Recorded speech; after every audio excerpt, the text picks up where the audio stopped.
अशी नवनवीन कीर्तने व प्रवचने ऐकण्यासाठी आमच्या चॅनलला लाईक, शेअर व सबस्क्राईब करा. प्रपंच ओसरो प्रपंच ओसा पांडुरंगा शुद्ध रंग वावी रंगा पुरे पुरे आता नको दुजियाची सत्ता ऐशी करिगा पांडुरंगा शुद्ध रंग वावी रंगा लतिके ते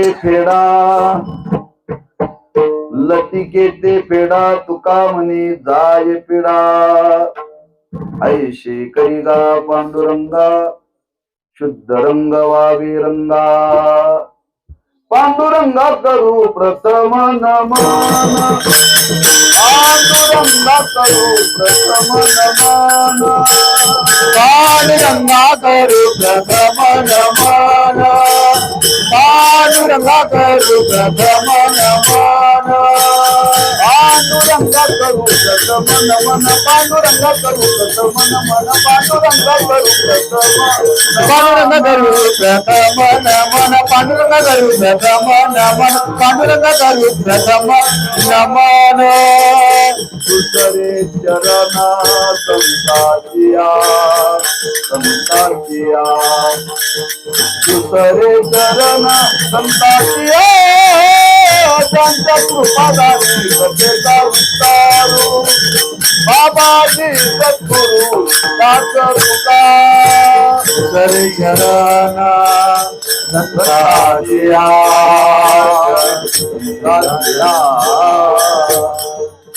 दुसरे चरण संताजिया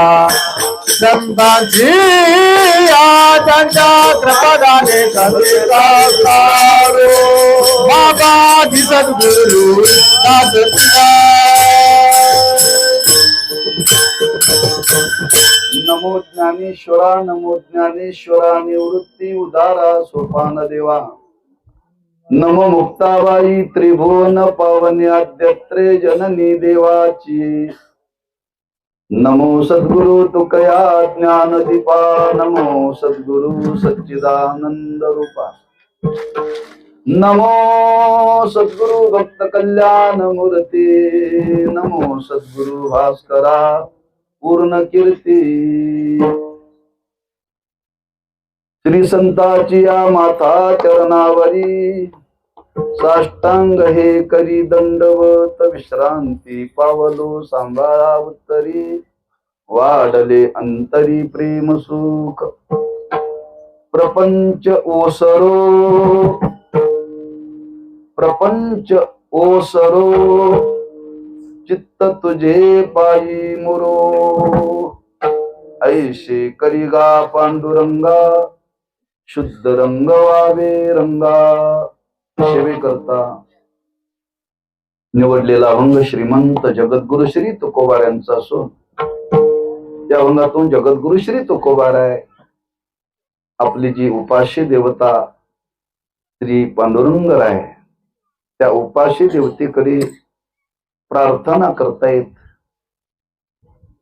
त्या प्रार्थनेचं काय स्वरूप आहे ते यथार्थ वर्णन या अभंगातून महाराजांनी केलेलं आहे. वेळेची मर्यादा मनी मानशी घेऊन काही विचार करण्याचा प्रयत्न करू. वैकुंठवासी हरिभक्तीपरायण किसन महाराज डवरी यांनी त्या मंदिराची स्थापना करून त्या उत्सवाला आरंभ त्यांनी केला. त्यांच्या पश्चातही हा उत्सव चालू आहे. किंबहुना पूर्ण डवरी घराण्याचा विचार केला तर हे पूर्ण घराणं पारमार्थिक आहे बरं. वैकुंठवासी मच्छिंद्रनाथ महाराज हे सगळे बंधू आणि सगळे पारमार्थिक. नुसते पारमार्थिक नाही, भजनानंदी बर का. भजनाचा आनंद काय, त्यांनी आनंद भोगला, स्वतः भोगला आणि समाजाला त्यांनी दिला बर का. आणि त्याच घराण्यामध्ये त्याच परिवारामध्ये त्यांचेच बंधू किसन महाराज. आता हे चाललेलं आहे. त्यांचे चिरंजीव आणि त्यांचा नातू.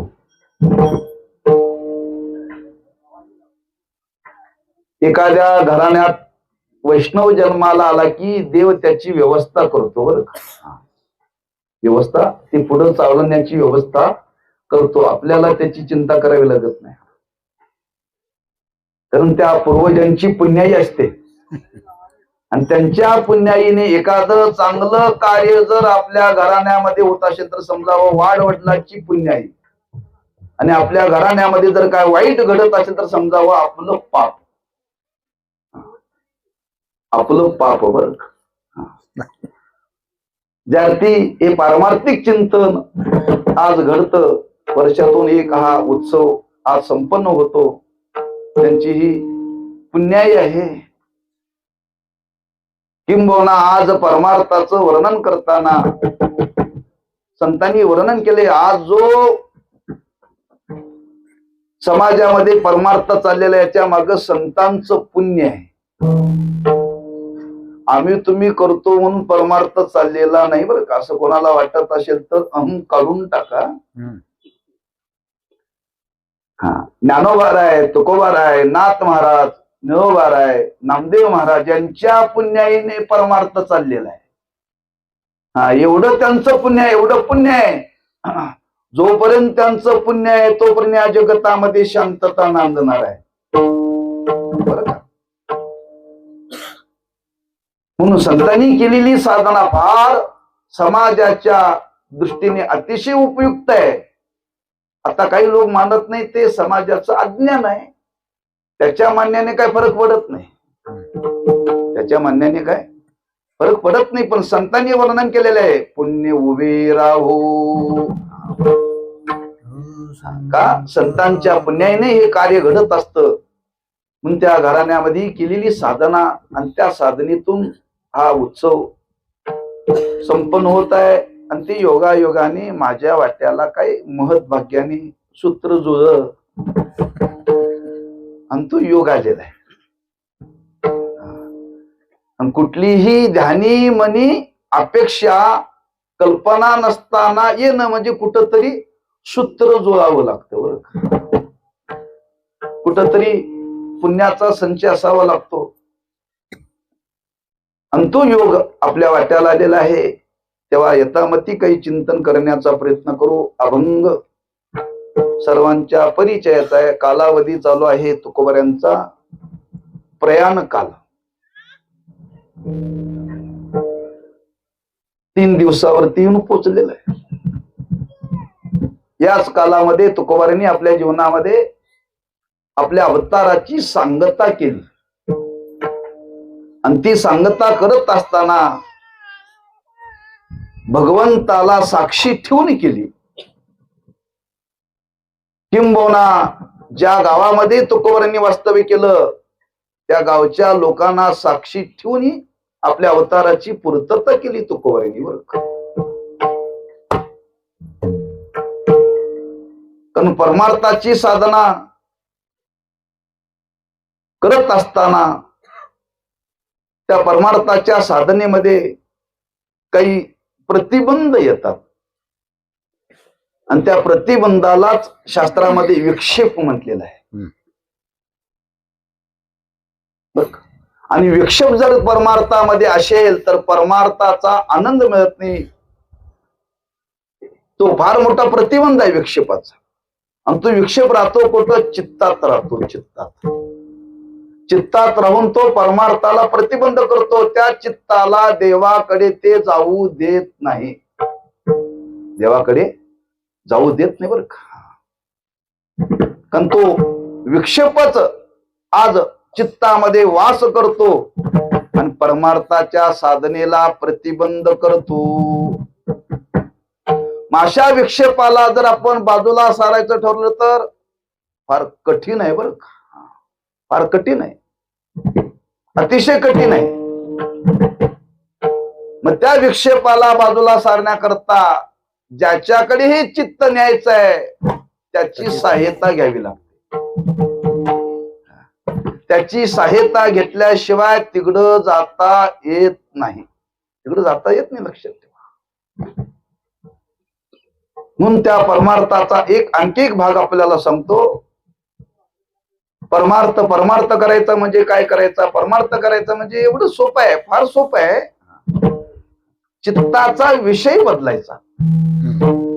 चित्ताचा विषय बदलायचा. चित्ताचा विषय न राहता चित्ताचा विषय देव व्हावा.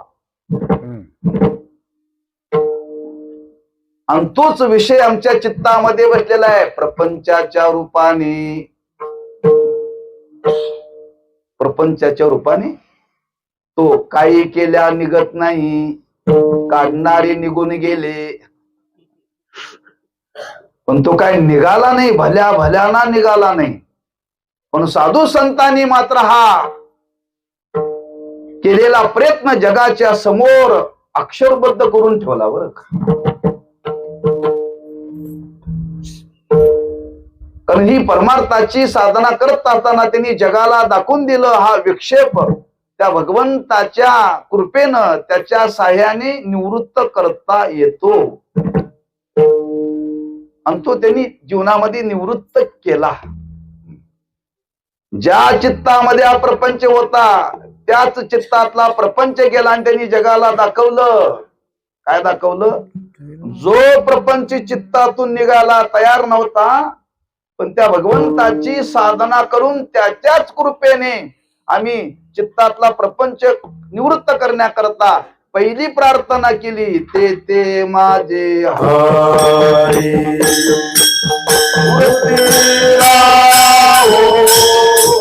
ते माझे हरी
समचरण दृष्टी विटेवरी साजिरी ते माझे हरी वृत्ती राहू.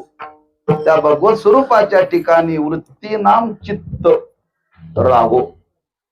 माझे चित्त तुझे पायी राहे ऐशे करी काही दरोन या बाही भवहा तारी दातारा.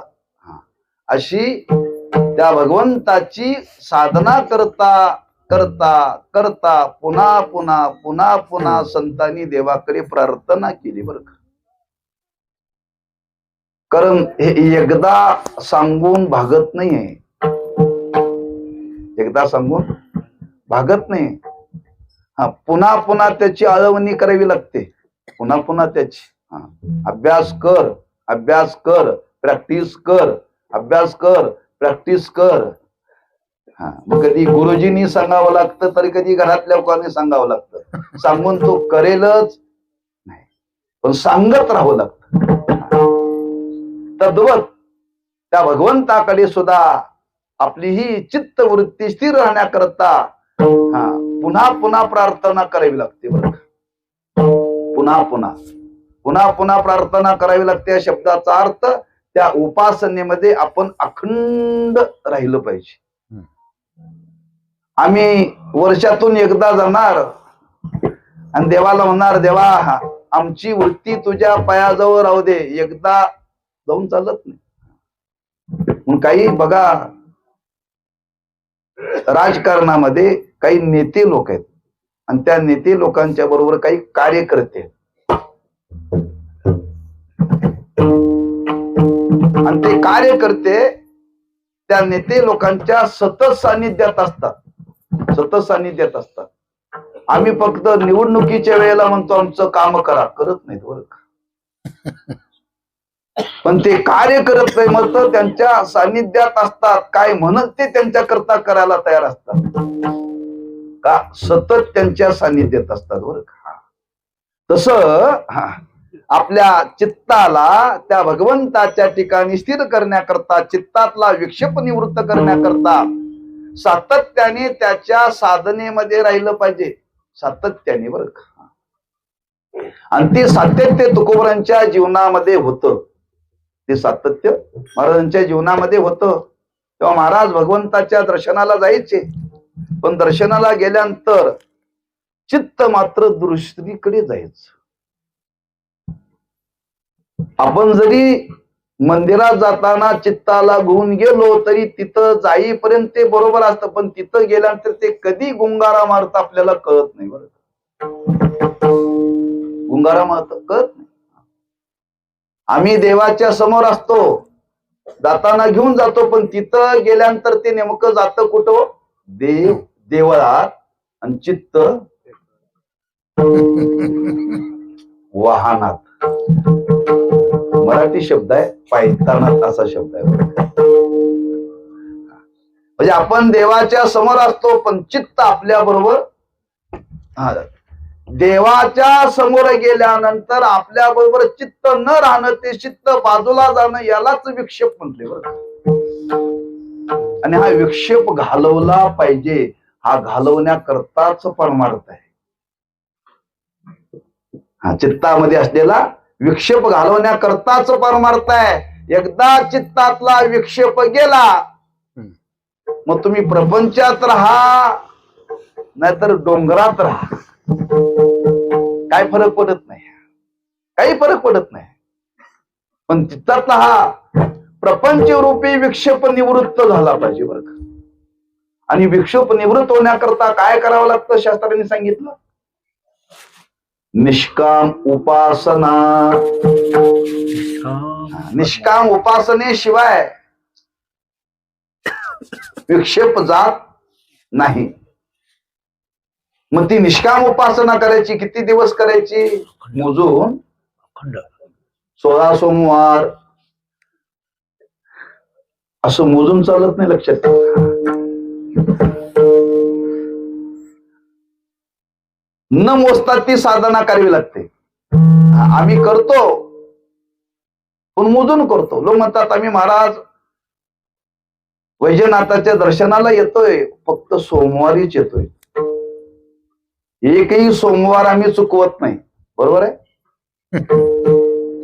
एकही सोमवार चुकत नाही. उपासना आहे, फक्त आम्हाला तो वैजनाथ सोमवारी दिसतो, बाकीच्या 6 दिवसात दिसत नाही.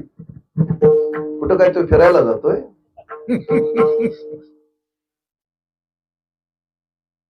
याला उपासना म्हणत नाही, लक्षात ठेवा. हा, न करणाऱ्यापेक्षा बरं म्हणायचं, दगडापेक्षा वीट.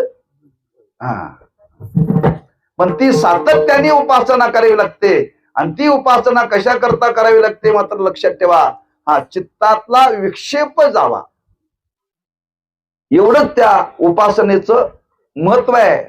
बाकी आपल्याला त्या देवाकडून काही मिळवायचं नाही. चित्तातला विक्षेप गेला की माणसाचं जीवन नित्य समाधानी राहतं, लक्षात ठेवा, नित्य समाधानी राहत.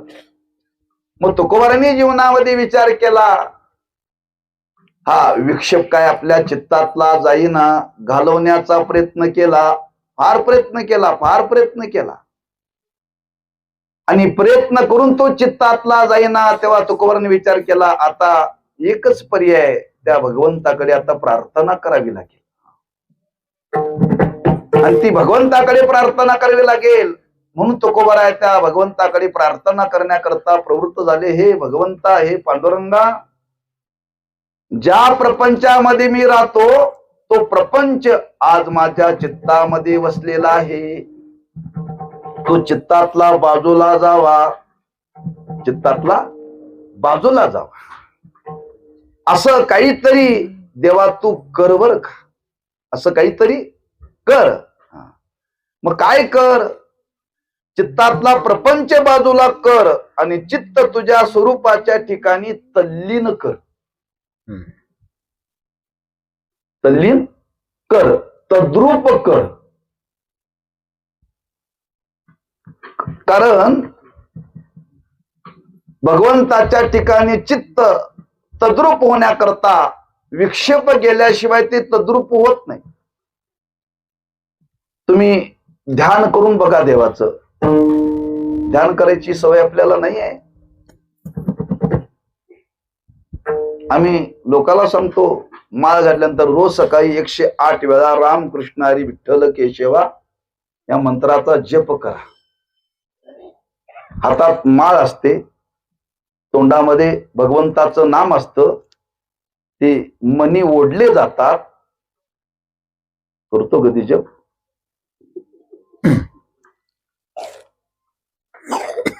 आता राम कृष्ण हरी विठ्ठल केशवा हा मंत्र मुखामध्ये आहे, बोटाने आपण ते मनी ओढतोय, पण चित्त कुठं असतं?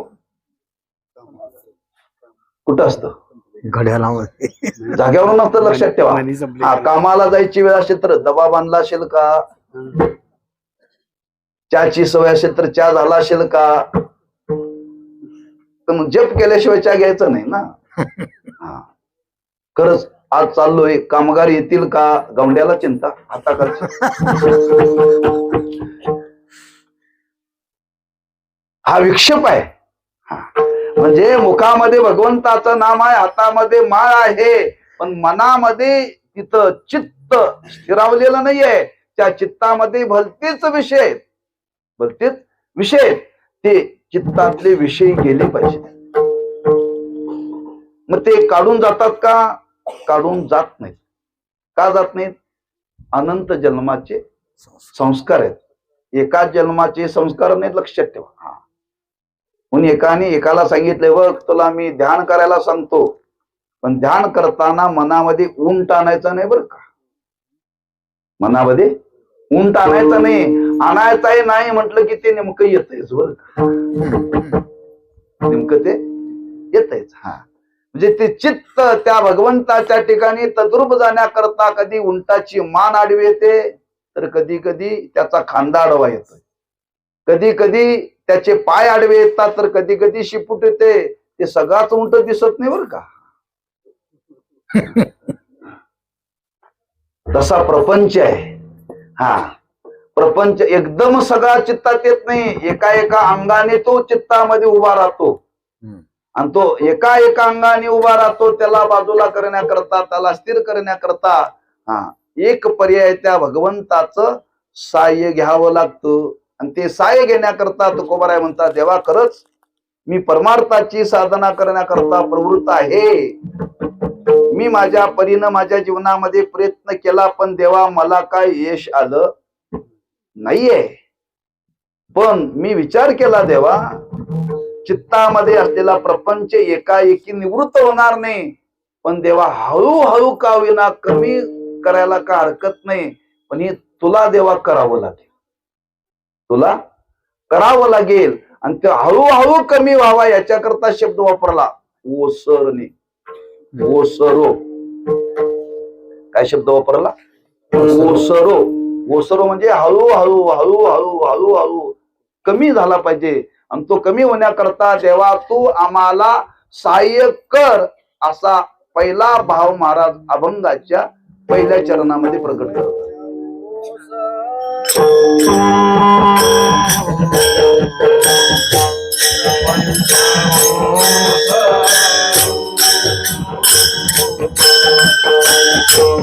प्रपंच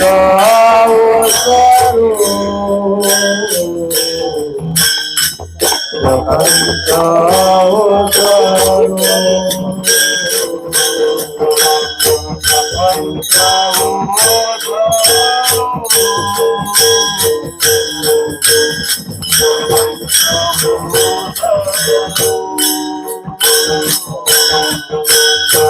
प्रपंच अवसरो प्रपंच अवसरो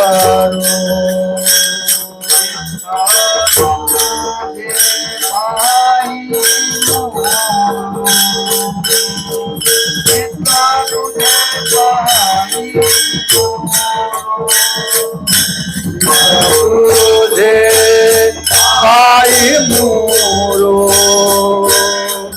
चित्ता तुझे पाई मोरो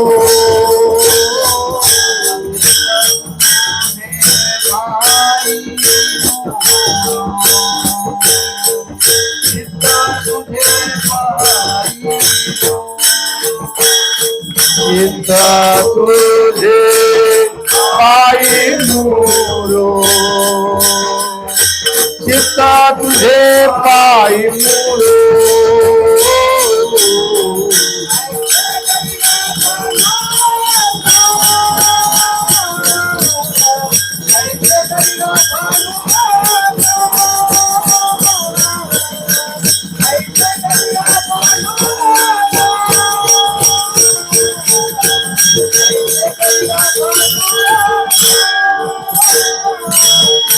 ऐसे करेगा पांडुरंग ऐसे करेगा पांडुरंग ऐसे करेगा पांडुरंग ऐसे करेगा पांडुरंग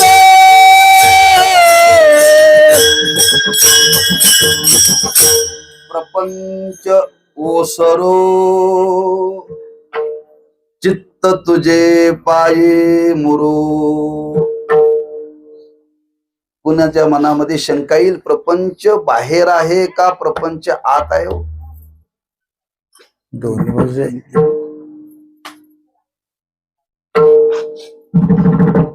प्रपंच बाहेर आहे का प्रपंच आत आहे?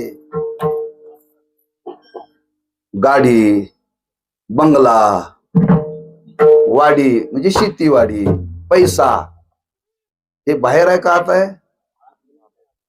दिसायला बाहेर परंतु आतमध्ये आहे. असं कुठं असतं हे? अहो गाडीला जागा फार मोठी लागते, त्याला गॅरेज लागतं आणि ते आत बसलं गाडी. हा प्रपंचाचा विस्तार बाहेर आहे, प्रपंचाचा विस्तार बाहेर आहे, पण त्याच्याविषयी असलेली आसक्ती आत आहे, आसक्ती आत आहे. दुसरा एक विचार मांडलेला आहे, एक ईश्वराने निर्माण केलेला प्रपंच आहे आणि दुसरा जीवाने निर्माण केलेला प्रपंच आहे. ईश्वराने निर्माण केलेला प्रपंच विक्षेप करत नाही, पण जीवाने निर्माण केलेला प्रपंच मात्र विक्षेप करतो.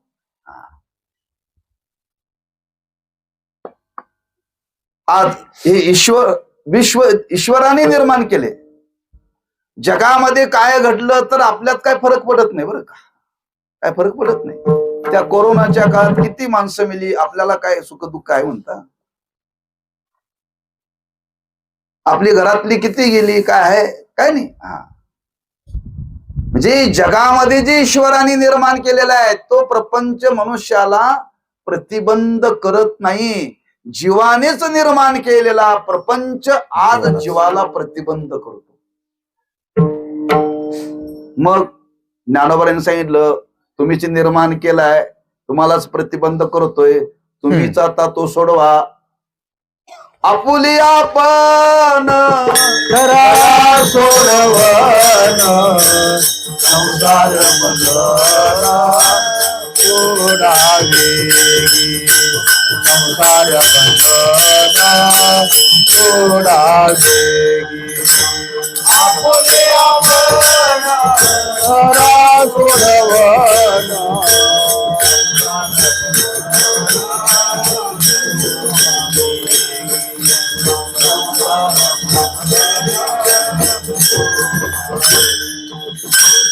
आपुलिया पण करा सोडवन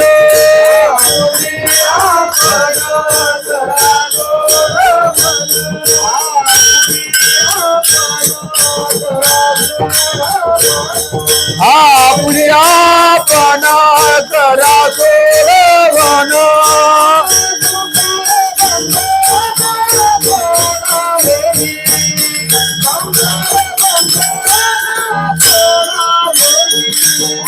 संसार बंधन तोडावे गे संसार बंधन तोडावे गे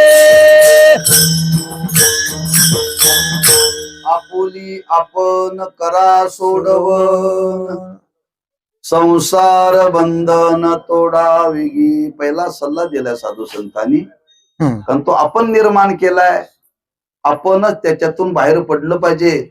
आपणच निर्माण केला हे बरोबर आहे, पण त्यातून बाहेर पडणं फार अवघड आहे. मग आपणच निर्माण केलेला प्रपंच एकदा जर तो चित्तामध्ये बसला, तो चित्तातून जात नाही. प्रयत्न करून ज्यावेळी जात नाही त्यावेळी मात्र प्रार्थना करावी लागते. प्रार्थना करावी लागते बरं. प्रार्थनेशिवाय पर्याय नाही. अभ्यास होत नाही प्रयत्न करून, त्यावेळी प्रार्थना करावी लागते.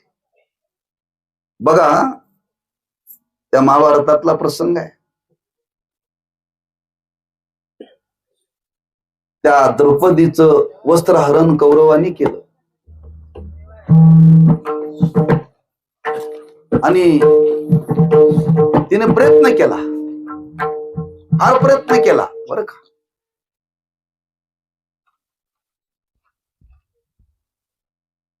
स्वतः लज्जा राखण्याचा प्रयत्न केला. सगळ्यांच्याकडे पाहिलं, ज्यांच्याकडे नजर टाकावं त्यांनी मान खाली घालावी, मान खाली घालावी. म्हणजे पहिल्यांदा स्वतः लज्जा राखण्याचा प्रयत्न केला.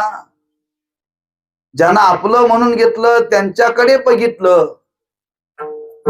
कोणी आता याच्यातून ही लज्जा राखण्याकरता समर्थ राहिले नाहीत. शेवटचा प्रसंग आला. आता आपण आपली लज्जा आपण राखू शकत नाही, आपले पती राखू शकत नाहीत. शेवटी द्रौपदीने विचार केला, आता आपली लज्जा राखणारा एकच आहे, देव. आपली लज्जा राखणारा एकच आहे, देव. हा शेवटीवर का आता आपल्याला याच्यातून कोणी सोडवणार नाही. आता एकच देव आहे. शेवटी देवाची प्रार्थना केली बरं का. आम्हाला सुरुवातीपासूनच सवय लागल्या प्रार्थना करायची. येत नाही देव बरं का, येत नाही. प्रयत्न अंती परमेश्वर असं म्हटलेलं आहे. सगळे प्रयत्न संपल्यानंतर प्रार्थना करायची असते, आधी प्रार्थना करायची नसते. आणि शेवटी द्रौपदीने प्रार्थना केली. परिणाम देव आला, यात नवल नाहीये. देवच वस्त्र बनला, देवच वस्त्र बनला बरं का. याला म्हणतात प्रार्थना बरं का. म्हणजे शेवटी सगळे प्रयत्न संपल्यानंतर जी देवाकडे उच्च स्वरूपाची केलेली याचना, प्रकृष्ट स्वरूपाची केलेली याचना, त्याला म्हणतात प्रार्थना. त्याच वेळी देव, कारण शेवटपर्यंत देव परीक्षा घेतो, लक्षात ठेवा. परीक्षा घेतो आणि शेवटी परीक्षेला आपण पास होतो. शेवटी बरं का. तुम्ही पेपर लिहायला बसले, काहीच प्रश्न सुटणार, पहिल्यांदा सोडवण्याचा प्रयत्न करायचा, सोडवण्याचा प्रयत्न करायचा. म्हणून सांगितलं जातं, जे जे आठवतं ते पहिल्यांदा लिहित जा. प्रश्नपत्रिकेप्रमाणे पहिला प्रश्न सोडवायचा नाही, सुटत नाही, जो सुटतोय तो सोडायचा. आणि सगळे सोडत सोडत पहिला शिल्लक राहिला असतो. मग हळू सर एवढं सांगावं, मग तो शेवटी सांगतात बरं का. म्हणजे आता शेवटचा एक प्रश्न मी सगळे सोडवलेत, एक राहिलेत. आता सर मी प्रयत्न केला, पण तुम्ही जर शेवटच्या क्षणाला जर मदत केली तर माझी टक्केवारी वाढेल. जे शेवटी प्रार्थना केली जाते आणि अशी प्रार्थना तुकोबर आहे ती करतात. आणि ती प्रार्थना जी करतात, चित्तामध्ये असलेला प्रपंच ओसरावा आणि ते चित्त भगवंताच्या ठिकाणी तद्रूप व्हावं, तल्लीन व्हावं. प्रपंच ओसरो. ओसरणे या शब्दाचा हळूहळू हळूहळू कमी होणं बरं का, हळूहळू कमी होतं. जीवनातले एकदम दुर्गुण जात नाहीत, दुर्गुण जात नाही. तुम्ही रोज खोटं बोलत असाल तर आठवड्यातून एकदा बोलायचं, असं करायचं. ज्याला सतत बोलायची सवय आहे त्यानं तर आज खोटं बोलायचंच नाही, खोटं तोंडातून आल्याशिवाय राहतच नाही. फोन केला, महाराज तुमच्याकडेच आलोय म्हटला काय, आणि शेवटच्या क्षणाला मनुष्याचा पत्ताच नाही. एक गुणाच्या संबंधाने विचार म्हणला, तुम्ही याचा विचार करा. एकाएकी काही चित्तातले दुर्गुण बाजूला जात नाहीत, त्याला हळूहळू हळूहळू बाजूला करावं लागतं. आणि ते बाजूला करण्याकरता त्या भगवंताचं साह्य घ्यावं लागतं. का हो, का घ्यावं? काय बोल, मोठ्यानं बोल. तो चित्ताचा नियंता आहे, सर्व इंद्रियांचा नियंता कोण आहे? परमात्मा. देव आहे. देव लक्षात ठेवा. मानसाची देव चालवी अहंता, मीची एक करता. म्हणून मी म्हणत नाही, तो चालवतोय. बर का, सगळ्या इंद्रियावरती सत्ता त्याची आहे, सर्व इंद्रियावरती सत्ता त्याची आहे. मग त्याची सत्ता आहे, पण त्या सत्तेवरती आम्ही काही आक्रमण केले, दोषाच्या रूपाने आक्रमण केले. आपण खरंच ज्यावेळी प्रगट होतो, मूळ स्वरूपाचा विचार केला तर आपण चित्रूप होतो. पण संगतीने चित न राहता ते चित्त झालं, तकार लागला, तकार. आणि तकार लागल्यामुळं सगळं भोगावं लागलं, दुःख भोगायची वेळ आली. आता जो चित्तला लागलेला तकार काढायचा आहे, त्याचा तकार गेला की खाली शिल्लक राहत चित्त. पण त्याच्याकडे याचना केल्याशिवाय ती तकार जात नाही बरं का. निर्माण झाला आपल्याच जीवनातून, आपणच तो निर्माण केला, पण त्याच्याकडे जाण्याकरता त्याचीच प्रार्थना करावी लागते. त्याचीच प्रार्थना केल्याशिवाय तिकडं जाता येत नाही. म्हणून महाराज त्या भगवंताला ही याचना करतात, चित्त तुझे पायी मुरू. हळूहळू आमच्या चित्तातला प्रपंच ओसरावा, हळूहळू हळू ओसरावा. म्हणजे कधी ओसरावा? शेवटच्या क्षणापर्यंत. शेवटच्या क्षणापर्यंत आपण परमार्थाला लागलो. कधी लागलो? वयाच्या 60 नंतर. वयाच्या 60 नंतर. आता आयुष्य किती राहिले आपल्याला माहिती नाही.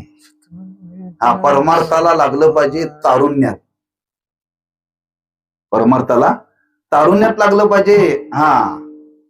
प्रपंच करायचा बर का, प्रपंच सोडायचा नाही. प्रपंचात राहायचं, प्रपंचात राहायचं, पण चित्तात प्रपंच येऊ द्यायचा नाही. प्रपंचात राहायचं, पण चित्तात प्रपंच येऊ द्यायचा नाही. बायका पोरात राहायचं, पण त्यांना चित्तात येऊ द्यायचं नाही बरं. असं शास्त्रांनी वर्णन केलंय. आपण त्यांच्यात राहण्याने काही परिणाम होत नाही, पण ते एकदा जर चित्तात येऊन बसले ना, मग आपलं काही खरं नाही बरं. प्रपंच करा, जेवढा तुम्हाला वाढवता येईल तेवढा वाढवा. प्रपंच पसरो. जेवढा वाढवता येईल तेवढा वाढवा, पण त्याला चित्तात येऊ देऊ नकासा. त्याला चित्तात येऊ देऊ नकासा. हा प्रपंच करू नका असं सांगितलेलं नाहीये, लक्षात ठेवा. तो चित्तात बसला की सगळं बिघडलं बरं. म्हणून देवा तुझी साधना घडावी, तुझा आनंद भोगायला आम्हाला मिळावा, याच्याकरता तो चित्तातला हळूहळू हळूहळू ओसरावा आणि शेवटी चित्त तुझ्या स्वरूपाच्या ठिकाणी तद्रूप व्हावं. चित्त तुझे पायी मुरु. मुरु शब्द आहे, मराठीतला शब्द आहे. इथं चुरमुरीच्या जवळ लोणच्याची फॅक्टरी आहे. लोणच्याची फॅक्टरी आहे. लोणचं मुरो. आता आंबे लागतील, तुम्ही पोतभर आंबे घेऊन जा. आहेत का तुमच्या शेतात, लागतात का? आणि आंबे घेऊन जा आणि त्यांना सांगा हे आंबे घ्या आणि संध्याकाळपर्यंत आम्हाला मुरलेलं लोणचं द्या.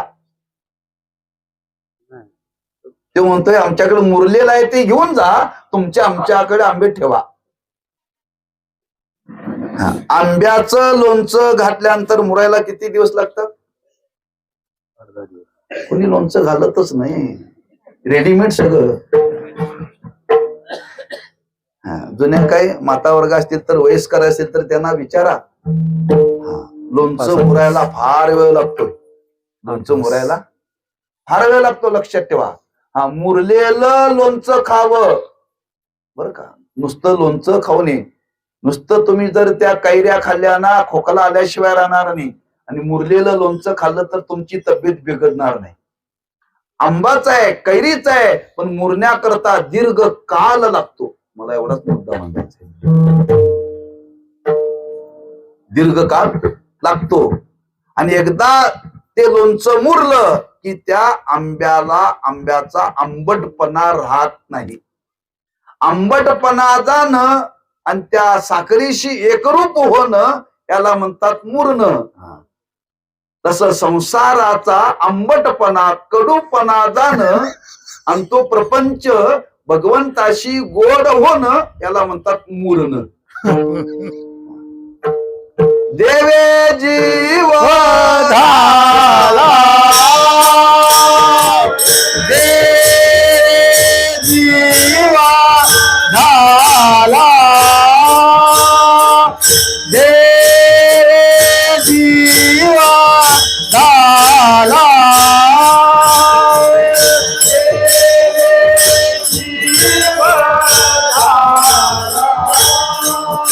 संसार तो करू झाला,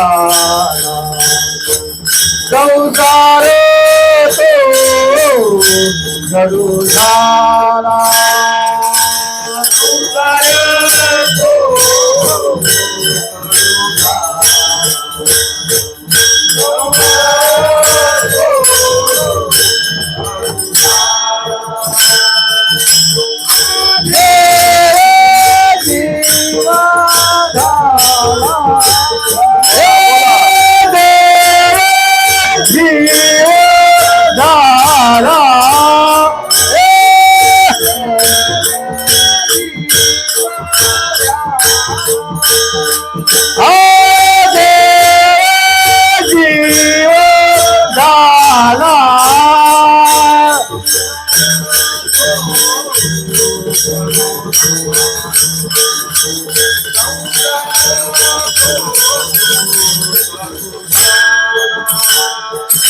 संसार तो कलुधारा, संसार तो कलुधारा,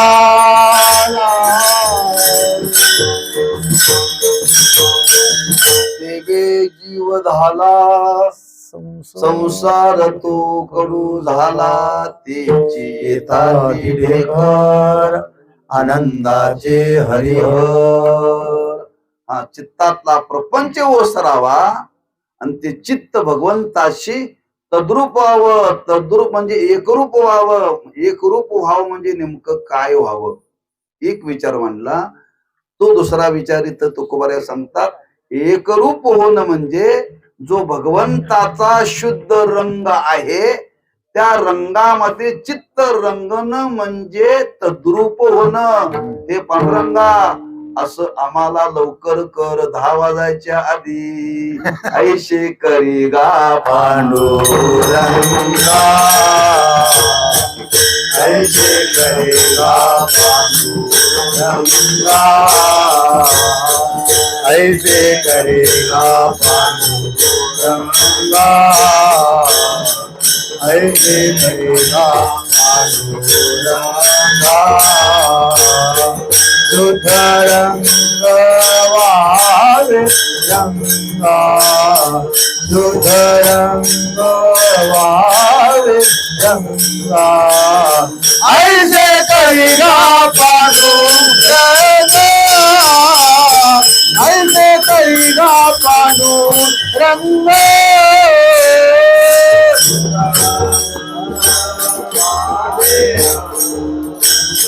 शुद्ध रंग वावे रंगा, ऐसे करेगा पांडुरंग,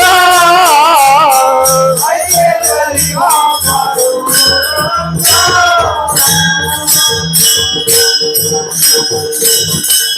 ऐसे करिगा पांडुरंगा, शुद्ध रंग वावे रंगा. प्रपंचाचा रंग हा अशुद्ध आहे आणि भगवंताचा रंग हा शुद्ध आहे. का? जिथं 3 गुणाचा संबंध आला समजावा रंग अशुद्ध आहे आणि जिथं 3 गुणाचा संबंध नाही तिथं समजावा रंग शुद्ध आहे. आमच्या तुमच्या जीवनामध्ये 3 गुणाचा संबंध आहे तेव्हा आमचा रंग सारखा बदलतोय. अनंत बुद्धीचे तरंग क्षणा पालटते रंग, धरू जाता संग तव तो होय बाधक. कामावरती जाताना कपडे वेगळे, लग्नाला जाताना कपडे वेगळे आणि कीर्तनाला जाताना कपडे वेगळे. रंग बदलला का नाही? रंग बदलला. आमचा एकच आहे बरं का, कपड्याचा रंग. कपड्याचा रंग आमचा एकच आहे. थोडासा बदल की लोक माझ्याकडे लगेच मुलं बघतात, गुरुजी आज मोठं काट आलं हे.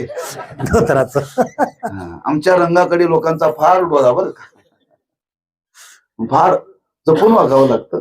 म्हणून येताना मी बदलून आलो बरं का, कारण त्या रंगाकडे माणसाचं लवकर लक्ष जातं. हो, रंगलेल्या माणसाकडे रंगलेली माणसं लवकर बघतात पण शुद्ध रंगाकडे लवकर जात नाही.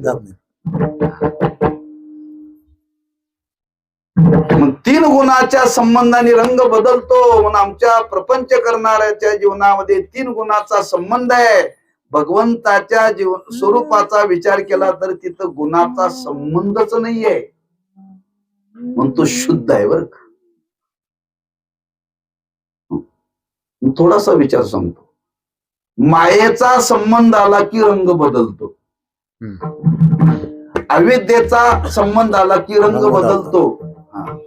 भगवत स्वरूपाच्या ठिकाणी मायेचा आणि अविद्येचा संबंधच नाहीये. तो शुद्ध आहे, तो शुद्ध आहे. तो सर्वांना आपल्या रंगात घेतो पण दुसऱ्याच्या रंगात तो जात नाही बरं का. दुसऱ्याच्या रंगामध्ये तो एकरूप होत नाही. सर्व रंगांना एकरूप करतो. सर्व रंगांना, पाणी कुठल्याही रंगामध्ये एकरूप होत बरं का, एकरूप होत. पण रंग रंगात जर घातले तर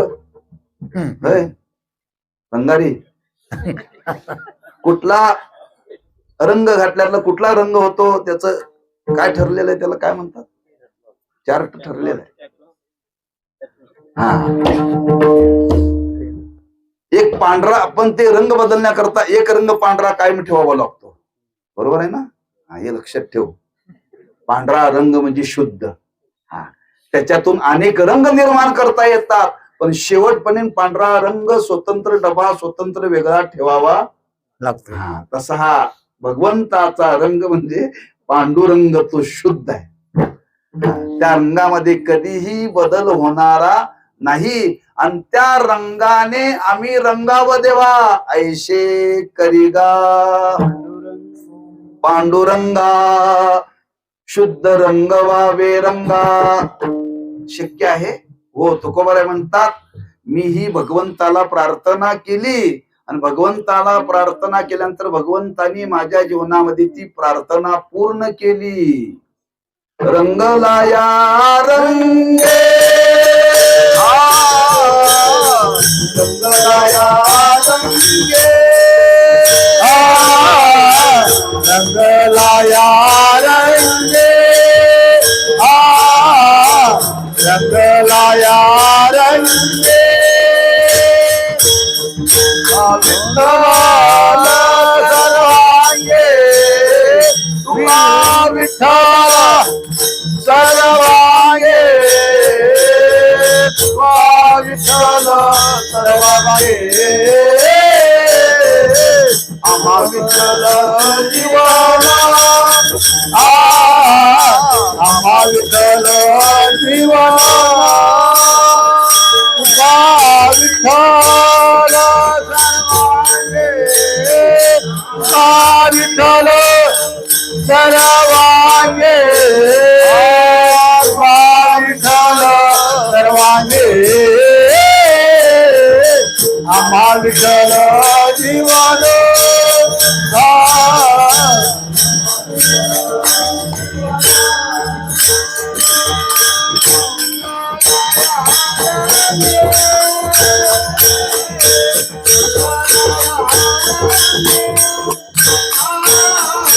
रंगलाया रंगे, रंगलाया रंगे,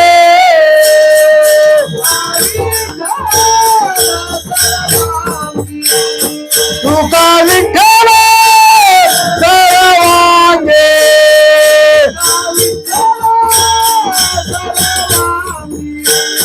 तुका विठ्ठल सर्वांगे, आम्हा विठ्ठल,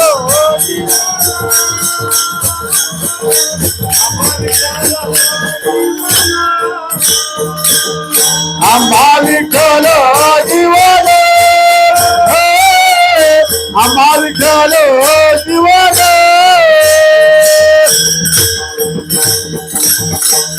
रंगलाया रंगे, तुका विठ्ठल सर्वांगे, ऐशे करिगा पांडुरंगा, शुद्ध रंग वावे रंगा. त्याचं नावच पांडुरंग आहे. पांडुरंग म्हणजे शुद्ध रंगाचा, बरं का? नावाप्रमाणे आहे तो. पांडुर म्हणजे शुद्ध रंग. त्याच्या रंगामध्ये भेसळपणा नाही, लक्षात ठेवा, भेसळपणा नाहीये. आणि एकदा त्या शुद्ध रंगाने चित्त रंगलं, मग तुम्ही प्रपंचात राहिला तर काहीही फरक पडत नाही बरं. आणि असं देवा तू कर, ऐशी करिगा पांडुरंगा, आता मज ऐशी करी, तुझे पाय चित्ते धरी, ऐशे करिगा पांडुरंगा, शुद्ध रंग वावे रंगा. एकदा शुद्ध रंग परमार्थाचा जर रंगला ना, तो रंग बदलणारा नाही. अगदी मराठी सांगायचं म्हणजे गॅरंटी, कपडा फाटेल पण कपड्याचा रंग जाणार नाही. कपडा फाटेल पण कपड्याचा रंग जाणार नाही. एकदा परमार्थाचा रंग जर चित्ताला आला ना, जग एका बाजूला आणि रंगलेला एका बाजूला, काही परिणाम त्याच्या जीवनामध्ये होणार नाही. पण त्या पांडुरंगाने ती इच्छा पूर्ण करावी लागते बरं.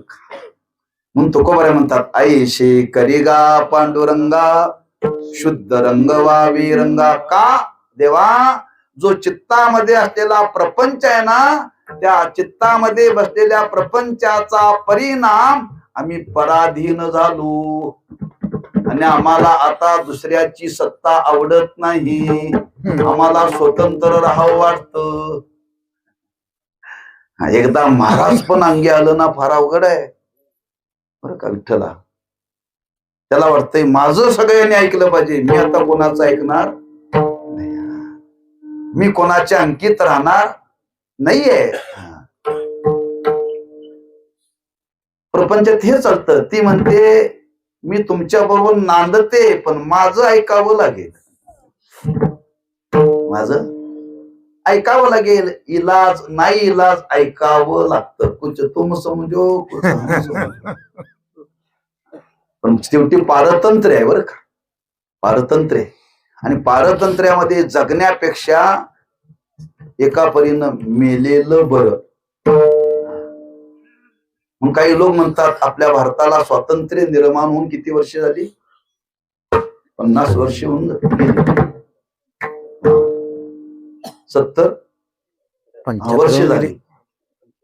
काही लोक म्हणतात स्वातंत्र्य मिळून इतकी वर्ष झाली पण अजून लोकात काही बदल नाही आपल्या. कधी कधी म्हणतात ते इंग्रजांचं स्वराज्य होतं ते बरं होतं. अरे पारतंत्र्य गेलं हे एका परीनं चांगलं आहे.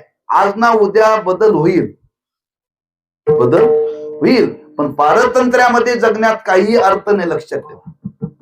तसं आज आमच्या चित्तामध्ये हा प्रपंच असल्यामुळं पराधीनता निर्माण झाली आणि त्या पराधीनताचा परिणाम आपल्याला काही भोगावं लागलं. तो तुकोबारा म्हणतात देवा आतापर्यंत भोगलं, आतापर्यंत भोगलं, पण आता आम्हाला ही भोगायची इच्छा नाहीये. तेव्हा महाराज म्हणतात पुरे पुरे आता नको तुझी याची सत्ता, ऐशे करिगा पांडुरंगा शुद्ध रंग वावी रंगा.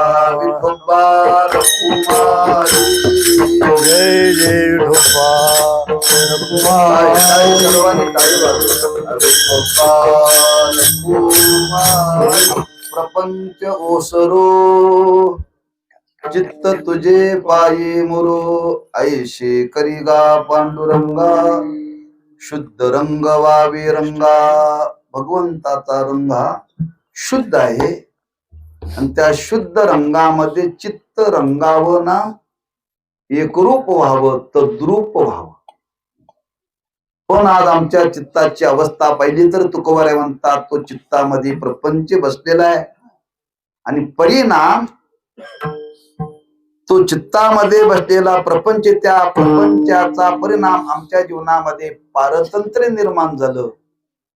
पुन्हा कोणाचं पारतंत्र्य निर्माण झालं? अविद्येचं, इंद्रियांचं, त्यांच्या अधीन गेलो आणि परिणाम त्यांच्या संगतीने तेव्हा आतापर्यंत अनेक जन्म भोगले. आता हे पुरे वर्ग, पुरे पुरे हा संसार कर्म परिवंत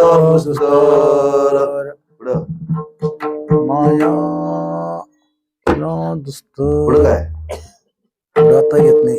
चौचर नाही हो. राहून दिसतील द्रौपद या चरणामध्ये द्रुपदच हो.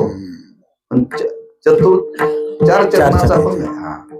अभंगाची सुरुवात आहे मी अवगुणी अन्यायी किती म्हणून सांगो काही. बरं का, त्यातलं तिसरं चरण आहे अनंत बुद्धीचे तरंग. तिथं हाच शब्द वापरलेला आहे पुरे पुरे हा संसार कर्म बळीवंत दुस्तर. इथं तुकोबारा तेच म्हणतात पुरे पुरे आता. आता म्हणजे तेव्हा आतापर्यंत फार जन्म घेतले, आता पुरे आम्हाला आता जन्म घ्यायची इच्छा नाही. किती वेळा जन्म यावे व्हावे फलित नित्य भावे भजित नित्य भावे भजित रे राजन मायावे नित्य भावे भजित नित्य भावे भजित नित्य भावे भजित किती वेळा जन्म मायावे नित्य भावे भजित नित्य भावे भजित नित्य भावे भजित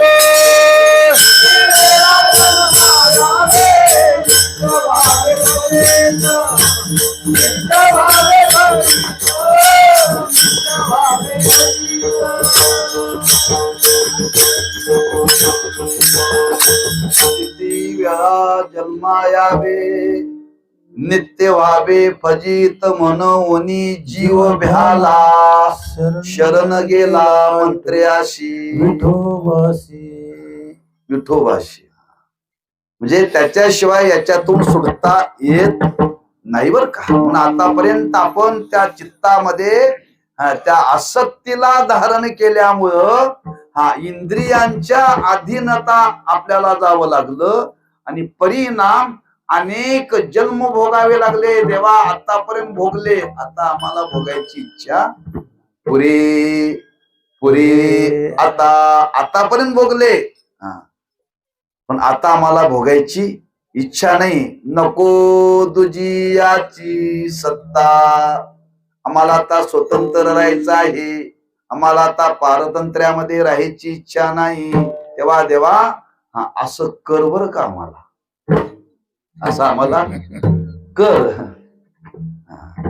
या जन्मातच बर का, या जन्मामध्येची अवस्था आपल्याला भोगायची आहे, पुन्हा याच्याकरता जन्म घ्यायचा नाही आहे, लक्षात ठेवा. म्हणून देवा खरंच आतापर्यंत भोगलं, पण आता ही भोगायची इच्छाने ज्ञानावरांनी वर्णन केले. त्या पारतंत्र्याचा वीट माणसाला कधी येतो? भोगून येतो, हे बरोबर आहे हो, पण कोणाला येतो? सज्जन माणसाला येतो का निर्लज्ज माणसाला येतो? लाज पै निर्मळा, बर का. ही भोगण्याची लाज कोणाला वाटते? सज्जन माणसाला वाटते, लक्षात ठेवा. काही लोकांना याच काही वाटत नाही बर का. आपण एवढं भोगतो, एवढं भोगतो, एवढं दुःख भोगतो, याच्याविषयी बऱ्याच लोकांना काहीही वाटत नाही. माऊली म्हणतात त्यांना निर्लज्ज समजावं बर का, निर्लज्ज समजावं. पण सज्जन माणसाला लाज वाटते. तुकोबारे म्हणतात देवा हे आम्हाला आता लाजीरवानं वाटायला लागलं, लाजीरवानं वाटायला लागलं. पुन्हा पुन्हा जन्मायचं आणि पुन्हा पुन्हा मरायचं, पुन्हा पुन्हा जन्मायचं आणि पुन्हा पुन्हा मरायचं, पुन्हा पुन्हा जन्मायचं, पुन्हा पुन्हा मरायचं. रोज झोपायचं, रोज उठायचं, रोज झोपायचं, रोज उठायचं. उठलं की आंघोळ करायचं, आंघोळच करण्याचा प्रसंग येऊ नये. बरोबर आहे. हे थांबलं पाहिजे कुठंतरी. म्हणून देवा जन्म मरणाचा फेरा आतापर्यंत आम्ही फार भोगले आणि फार भोगले, आता ती देवा भोगायची आमच्या अंतःकरणामध्ये इच्छा राहिली नाही. हे देवा थांबव. आणि कधी थांबेल? ही इंद्रिय आणि चित्त तुझ्या ठिकाणी तद्रूप होतील तर. ही जर तद्रूप नाही झाली तर हे भोगावं लागेल. म्हणून देवा ती तद्रूप कर आणि तुझ्या शुद्ध रंगाने ती रंगून जावे, एवढीच आमची इच्छा आहे. ऐशे करिगा पांडुरंगा. तुकोबाराय देवाला म्हणतात, देवा खरं सांगू का, आम्ही हे भोगलं आतापर्यंत, भोगून याचा वीट आला, हे नको आहे. पण जेव्हा दे आम्ही चित्तामध्ये धारण केलं, ज्या प्रपंचाला धारण केलं, ज्या प्रपंचाच्या संगतीने आम्हाला भोगावं लागलं, देवा ते खरंही नाही आहे, ते खरंही नाही आहे, खोट आहे, खोट आहे, खोट आहे. पण तसा निश्चय होत नाही. प्रपंच खरा आहे का खोटा आहे? खोटा आहे, फक्त कंबर बांधून सांगता येतं, खोटा आहे म्हणून. पण निश्चय होत नाही. निश्चय तेव्हा निश्चय कर आमच्या जीवनामध्ये. आणि एकदा निश्चय झाला मग त्याच्याविषयी दुःख दुःख वाटत नाही. बरं का, दुःख दुःख वाटत नाही, लक्षात ठेवा. सर्वांच्या परिचयाचं उदाहरण आहे. नातू आजोबा बरोबर बेळगावला गेला आणि एका खेळण्याच्या दुकानात गेला. आणि खेळण्याच्या दुकानात गेल्यानंतर त्याचं लक्ष गेलं, तिथं रबरी साप होता. रबरी साप होता. म्हणलं आजोबा मला हा साप पाहिजे. अरे नको, नाही मला पाहिजे म्हणले मला. त्या आजोबांनी ते त्याला घेऊन दिला. ते घरात घेऊन आला. घरातली माणसं कामात रंगलेली होती. यानं हळूच वरून टाकला. वरून टाकल्यावर जे हातात होतं ते टाकून बाहेर बाजूला पळाली. बरं का, साप साप साप साप म्हणायला लागले.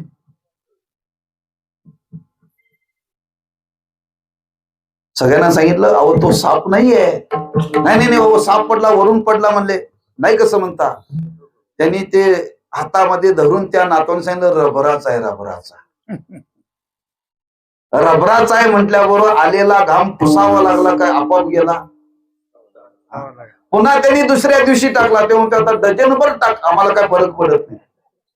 हा, जोपर्यंत खोटा आहे कळालं नव्हतं तोपर्यंत घाबरा सुटला होता. आणि एकदा तो खोटा असं कळाल्यानंतर आता त्याच्याविषयी भीती राहिली नाही. तसं महाराज म्हणतात, आम्हाला करा. हा, संसार खोटा आहे, पण खोटेपणाचा निश्चय होत नाही. तो निश्चय होण्याकरता देवा आम्हाला ऐशे करी. लटी फेरा लगी गेते फेरा, लगी गेते फेरा, लगी गेते फेरा,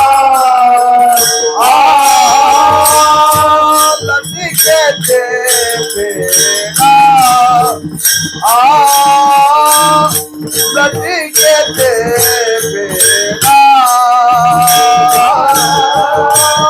लगी गेते फेरा, लगी गेते फेरा. म्हणे राजगिरा, म्हणे राजगिरा, म्हणे राजगिरा, ऐसे गरीला पांडुरंगा, ऐसे गरीला पांडुरंगा. सुधरंग वावे रंगा, सुधरंग वावे रंगा, सुधरंग वावे रंगा, ऐसे करेगा पांडुरंगा, ऐसे करेगा पांडुरंगा.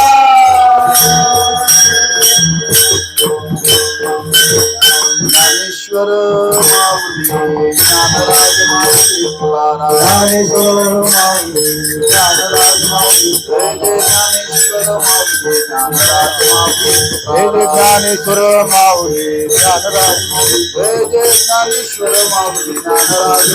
जय जय ज्ञानेश्वर माऊली, ज्ञानराज माऊली, जय जय ज्ञानेश्वर माऊली, ज्ञानराज माऊली, जय जय ज्ञानेश्वर माऊली, ज्ञानराज माऊली, जय जय ज्ञानेश्वर माऊली, ज्ञानराज माऊली.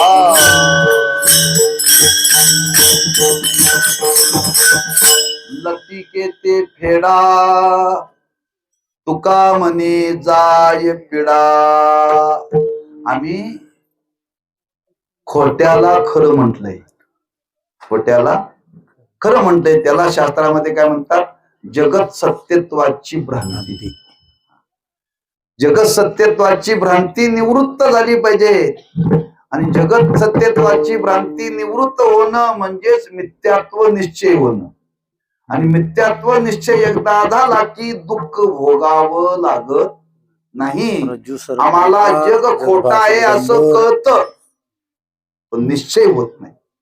निश्चय लटिका हा व्यवहार सर्व हा संसार वाया येरजार हरिवीन. एखाद्याने आपल्याला शिवी दिली, शिवी खरी आहे का खोटी आहे? खोटी आहे. खोटे आहे, पण त्याचा निश्चय होत नाही ना. हा यानं मला असं बोललंच का, तेवढं धरून बसतात. चिंतामग्न होतात, दुःखी होतात माणसं. लक्षात ठेवा. म्हणून तुकोबारा इथं देवाला सांगतात, जो प्रपंच आहे तो खोटा आहे आणि त्या खोट्याचा निश्चय व्हावा त्याला म्हणतात बाद निश्चय. आणि तो एकदा जीवनामध्ये झाला की मग दुःख दुःख राहत नाही. जाय पिडा. हे खरं आहे. खोट आतापर्यंत आपण याला खरं म्हणत होतो, आणि खरं नसून खोटच आहे. आणि खोट्याचं खोटे पण लक्षात आलं की त्या संबंधाने होणार दुःख निवृत्त करावं लागत नाही, ते आपोआप निवृत्त होत. जाय पिडा ऐशे करिगा पांडुरंगा शुद्ध रंग वावे रंगा. अशा स्वरूपाची तुकोबराय प्रार्थना करतात. आणि त्याप्रमाणे तुकोबारांनी आपल्या जीवनामध्ये प्रार्थना केली आणि ती अवस्था जीवनामध्ये प्राप्त केली. आपल्याला सुद्धा ही अवस्था जीवनामध्ये प्राप्त करता येते. आणि ती प्राप्त करण्याकरता रोज पांडुरंगाला प्रार्थना करायची. प्रपंच ओसरो चित्त तुझे पायी मुरू ऐशे करिगा पांडुरंगा शुद्ध रंग वावे रंगा. पुरे पुरे आता नको दुजियाची सत्ता लटिके ते फेडा तुका मने जाय पिडा ऐशे करिगा पांडुरंगा शुद्ध रंग वावे रंगा. ऐशे करी म्हणजे कधी करी चौघाच्या खांद्यावरती जाण्याच्या आधी ऐशे करी. आयुष्य संपायच्या आधी आम्हाला ही अवस्था प्राप्त व्हावी, म्हणजे पुन्हा हे दुःख आमच्या वाट्याला येणार नाही असं त्या पांडुरंगाने आमच्या जीवनामध्ये करावं. अशा पण त्या पांडुरंगाच्या चरणी प्रार्थना करून शिवेला पूर्णविराम देऊ. पायाच्या प्रसादे काही बोलिलो विनोदे मज क्षमा करणे संती नवे अंगभूत युक्ती नोहेया उपदेश तुमचे बडबडिलो शेष. तुमच्या कृपेचे पोषणे जन्मो जन्मी तुका म्हणे तुकाराम तुकाराम तुकाराम.